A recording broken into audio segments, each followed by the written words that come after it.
अगर आपके पास कोई भी है जिसको आपने क्षमा नहीं किया है, आज उसको क्षमा जरूर कर देना। याद रखिएगा, वो या हम कभी भी शरीर छोड़ सकते हैं, और अगर शरीर छोड़ने से पहले हमने ठीक नहीं किया, फिर हम फिर मिलेंगे और तब हम पहचानेंगे नहीं कि वो कौन है, मैं कौन हूं। फिर हम कहेंगे इसको मुझसे क्या प्रॉब्लम है। इसलिए जब जब याद है तो वहीं के वहीं क्या करें, पूरा करें। तो ये कार्मिक अकाउंट को कब कब सेटल करना पड़ेगा? हर रोज। यहां को बेदाग रखिए, अपने कर्मों पर अटेंशन रखिए।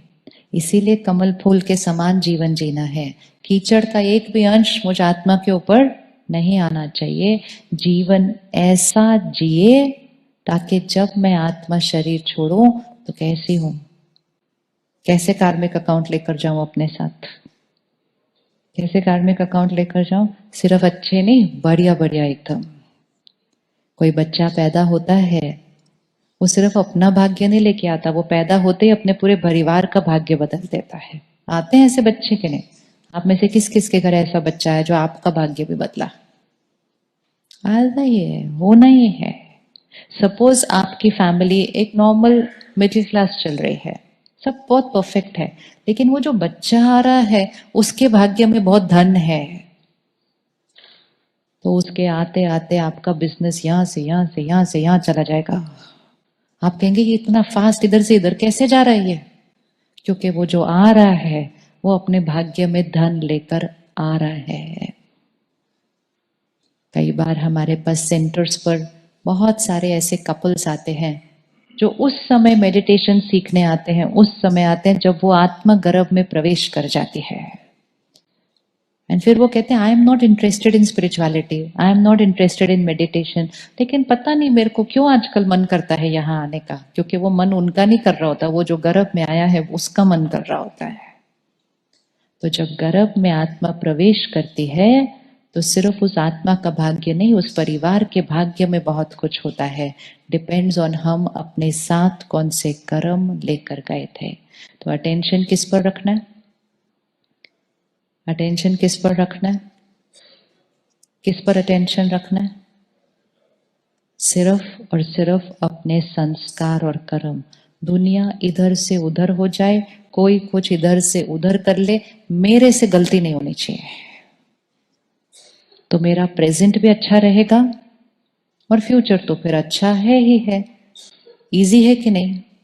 तो भाग्य जानना चाहते हैं या भाग्य अपनी चॉइस का बनाना चाहते हैं? कौन सा करना है? जानने की जरूरत नहीं है, जानने से पहले टू मच इंफॉर्मेशन यहां फिट हो जाती है। बनाते जाएं, बनाते जाएं, बनाते जाएं अपनी चॉइस का भाग्य। हर कपल की शादी जन्म पत्री मैच करके की जाती है, फिर तो कोर्ट में कोई होना नहीं चाहिए ना, होना नहीं चाहिए ना। इतने सारे गुण तो मिला के ही की थी, और दिन भी शुभ ही ढूंढा था, समय भी मुहूर्त का ही था, फिर क्यों नहीं बना?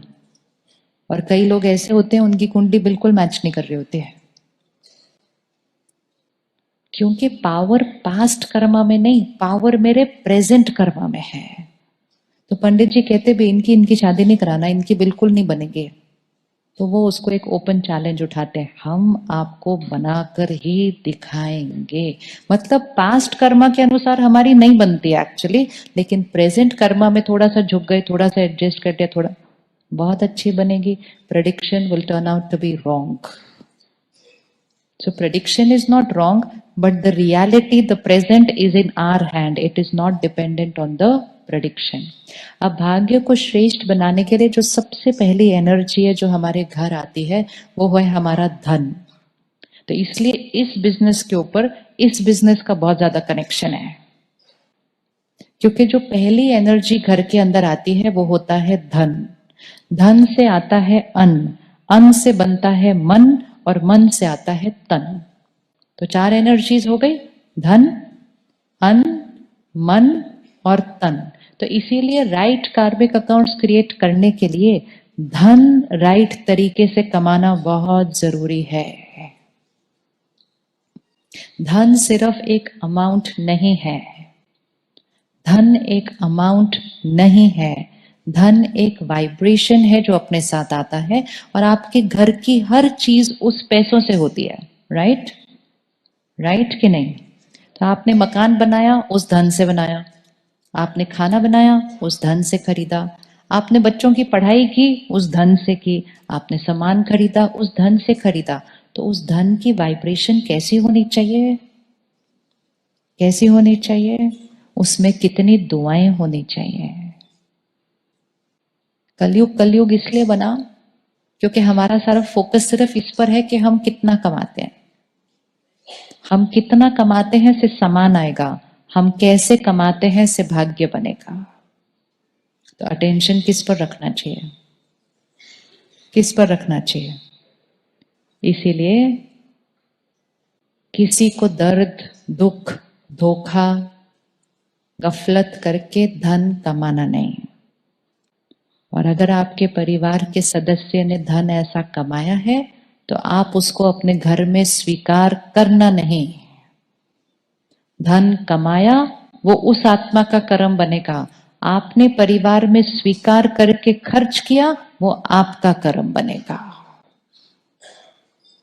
सादगी की जीवन जी लें, लेकिन गलत धन से अपने घर को न चलाएं, न चलाएं। क्योंकि जीवन में आने वाली हर परिस्थिति धन से नहीं सुलझाई जा सकती है, पैसे में उतनी पावर नहीं है। तो धन कमाएं, बहुत कमाएं, लेकिन अटेंशन से कि धन दुआओं के साथ आना चाहिए।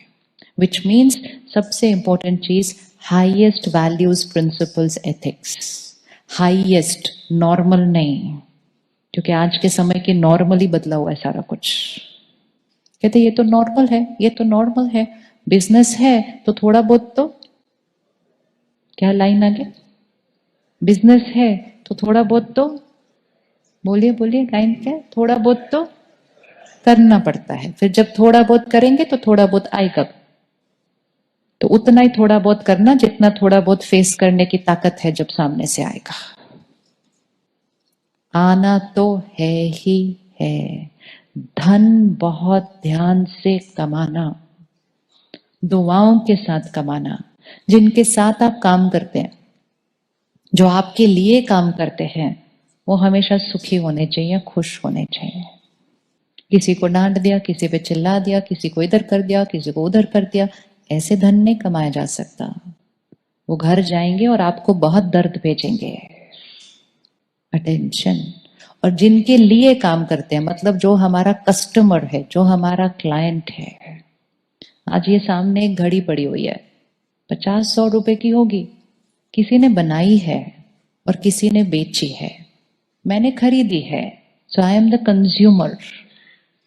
अब मैंने 100 रुपए की ही है, ट्रांजैक्शन तो एक ही बार पूरा हो गया, डील पूरी हो गई, आपने 100 रुपए कमा लिए। लेकिन अब वो घड़ी अगर तंग करती है तो आपकी डील उस दिन पूरी नहीं हुई थी। अब हर रोज उस घड़ी को देखकर क्या होता है, क्या होता है? हर रोज इस घड़ी को देखकर मैं आपको एक ब्लैक बॉल भेजती हूँ। क्या चीज बनाई है? ऐसे कोई घड़ी बनाता है? अब चल नहीं रही, कल ठीक की थी फिर खराब हो गई है। तो जो बिजनेस का कार्मिक अकाउंट होता है वो तो उसी दिन पूरा हो जाता है, आपने बेचा, सामने वाले ने खरीदा। लेकिन जो कर्मों का कार्मिक अकाउंट होता है वो बहुत लंबा चलता है उसके साथ। और ऑपोजिट, कि ये घड़ी 100 रुपए की थी लेकिन चल ऐसी रही है कि पता नहीं कितने की चीज खरीदी मैंने। तो हर रोज उस घड़ी को देखकर मैंने आपको क्या भेजना है? क्या घड़ी बनाई है व्यक्ति ने, 100 रुपए में ऐसी कमाल की चीज बनाई है। तो उस दिन आपने 100 रुपए कमाए, लेकिन जीवन भर उसके रिटर्न में दुआएं कमाएंगे। बिजनेस ऐसे होना चाहिए। बिजनेस सिर्फ प्रॉफिट के लिए नहीं होना चाहिए। अगर प्रॉफिट सोचना है ना आपको आपका बिजनेस में, तो आप ये सोचिए कि सामने वाले का प्रॉफिट कैसे हो। पहले दुनिया में एक कहावत थी कि सेल्समैन वो जो गंजे को भी कंगी बेच कर आ जाए, वो है इंटेलिजेंट सेल्समैन। वो इंटेलिजेंट बोलेंगे उसको? बोलेंगे उसको इंटेलिजेंट? नहीं। इंटेलिजेंट वो कि अगर कोई आपसे कंगी खरीदना भी चाहे तो आप उसको प्यार से बैठकर समझाइए, आपको कंगी नहीं, मैं आपको कोई और चीज देता हूं, आपको कंगी की जरूरत नहीं है। उसको कहेंगे बिजनेस। बिजनेस मतलब ये नहीं कि मेरा क्या फायदा हो, बिजनेस मतलब इनका क्या फायदा हो। बिजनेस भी सेवा है, सिर्फ सेवा सेवा नहीं होती है, बिजनेस भी सेवा है। जब सामने वाले का फायदा होगा तो हम दुआएं कमाएंगे। हम यहां से बाहर निकलते हैं, घर जाते समय हम एक फ्रूट की दुकान पे खड़े होते हैं, कोई फल वाला ऐसा मिलता है जो कहता है आप मेरे से आज मत खरीदो, ताजा नहीं है। मिलते हैं ऐसे लोग या नहीं मिलते? मिलते हैं कि नहीं मिलते? मिलते हैं ना। तो उसके लिए वो 200 रुपए एक बहुत बड़ा अमाउंट है, हमारे लिए वो छोटी सी चीज होगी, लेकिन उस दिन वो बोलता है आप मेरे से मत लो, ये फ्लावर है। ये लेने भी अगर आप कहीं गए होंगे ना तो फूल वाला बोलेगा साहब मेरे से नहीं लो, सामने वाली दुकान से लो, आज मेरे पास ताजा नहीं है। उस दिन वो फूल वाला, उस दिन वो फल वाला, जो कि भी एक बिजनेसमैन है, उस दिन वो पैसा नहीं कमाते हैं, उस दिन वो धन नहीं कमाते हैं, लेकिन उस दिन वो क्या कमाते हैं? उस दिन वो क्या कमाते हैं? वो दुआएं कमाते हैं। लेकिन दुआओं से तो नहीं घर चलता ना, पैसे तो कमाने पड़ते हैं। लेकिन जो उस दिन दुआएं वो कमाते हैं, उसके बाद आप हर रोज किसकी दुकान पर जाते हैं? और हर बार जब आप उस दुकान पर जाएंगे तो आप आंख बंद करके चीज उस दुकान से खरीदेंगे। सिद्धांत है, जो धन कमाते हैं वो जरूरी नहीं है कि दुआएं कमाते हैं, लेकिन जो दुआएं कमाते हैं वो अपनी क्षमता से ज्यादा धन कमाएंगे, ये 100% निश्चित है। इसको कोई भी आजमा कर देख लो, कोई भी करके देख लो। दुआएं कमाओ, कोई भी डील कर रहे हो, सामने वाले का बेनिफिट सोचो, इसका इसमें नुकसान नहीं होना चाहिए, इनके साथ कुछ गलत नहीं होना चाहिए। सामने वाले का फायदा सोचो, आपका फायदा उस फायदे में ही समाया हुआ है। ये मत सोचो इससे मुझे क्या मिले, ये सोचो इसको हम क्या दें। Be a giver, don't be like this. ऐसा नहीं बनना है। मुझे इसको क्या देना है, ये आज मेरे पास आए हैं, मुझे इनकी सेवा करने का चांस मिला है। हम क्या करते हैं, बिजनेस अलग करते हैं, सेवा अलग करते हैं। हम कहते हैं बिजनेस में पैसे कमाएंगे, सेवा में पुण्य कमाएंगे। बिजनेस में ही पुण्य कमाइए। बिजनेस इज सेवा। Business is not what I will earn, business is what I will give. तो हमेशा दाता की तरह बनकर सबको दें, तो आपके घर जो धन आएगा वो दुआओं के साथ आएगा। इसीलिए धन को लक्ष्मी का दर्जा दिया जाता है। क्यों धन को एक देवी का दर्जा दिया जा रहा है? क्योंकि धन धन नहीं, धन एक वाइब्रेशन है। और श्री लक्ष्मी को कमल फूल के ऊपर खड़ा हुआ दिखाया जाता है। मतलब धन कमाइए, लेकिन किस पर खड़े होकर कमाइए? कमल फूल के ऊपर खड़े होकर कमाइए। अर्थात सबके बीच रहिए, ये मत डरिए वो मेरे से आगे चला जाएगा, वो मेरे से आगे चला जाएगा। पहली बात, आगे जाएंगे नहीं। दूसरी बात, अगर आगे चले गए तो नो प्रॉब्लम, नो प्रॉब्लम। मुझे अपना अटेंशन अपने कर्मों पर रखना है। हमेशा याद रखना, आपका पैसा सिर्फ आपके बच्चों के पास जाने वाला है, आपके कर्म आपके साथ जाने वाले हैं। और बच्चों के जीवन में भी सुकून तब आएगा अगर वो धन दुआओं के साथ आया होगा, नहीं तो उनको उस पैसों से सिर्फ सामान ही मिलेगा। तो पहली एनर्जी हमारे घर में धन आनी चाहिए दुआओं के साथ। दूसरी एनर्जी, हमारे घर का अन्न सात्विक होना चाहिए। अन्न सात्विक बनाते हैं ना हम सारे, यस और नो? यस। अब सात्विक अन्न को एक अलग लेवल पर लेकर जाइए। दूसरी चीज है कि अन्न बनाते समय मन की स्थिति बहुत सात्विक होनी चाहिए। अन्न को ऐसा बनाइए जैसे आप प्रसाद बना रहे हैं। प्रसाद बनाइए, आजकल बहुत सारे घरों में हमने खुद अपना खाना बनाना बंद कर दिया है, क्योंकि हमारे पास धन ज्यादा आ गया ना। तो हमने सोचा हमें खाना बनाने की क्या जरूरत है। हमारे घर के भाग्य बदल गए जब से हमने अपने घर में खाना बनाना बंद किया। हमने बाहर खाना भी बहुत ज्यादा शुरू कर दिया।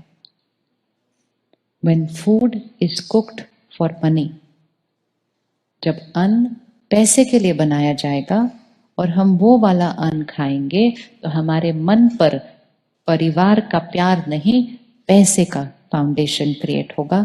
इसीलिए आज की सोसाइटी में रिश्तों से ज्यादा पैसा जरूरी हो चुका है।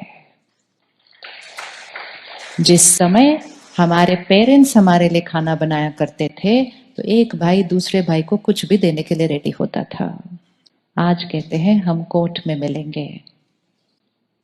क्यों पैसा रिश्ते से ज्यादा इंपॉर्टेंट हो गया? क्योंकि हमने पैसों की एनर्जी के लिए बनाया हुआ खाना ज्यादा खाना शुरू कर दिया, whether it is eating out और whether it is paying to what you eat. तो 3 प्रकार की वाइब्रेशन होती है अन्न में। एक, पैसों की याद में बना हुआ खाना। दूसरा, परिवार की याद में बना हुआ खाना। और तीसरा, परमात्मा को याद करते हुए बनाया गया खाना। तो अपने घर में प्रसाद बनाइए, कभी कभी नहीं, हर रोज प्रसाद बनाइए। आपके घर का भाग्य बदल जाएगा, लोगों के मन शक्तिशाली हो जाएंगे, कार्मिक अकाउंट ठीक हो जाएंगे। क्योंकि आत्मा को स्ट्रांग बनाने का सहज तरीका अन्न के थ्रू शक्ति दीजिए पूरे घर को।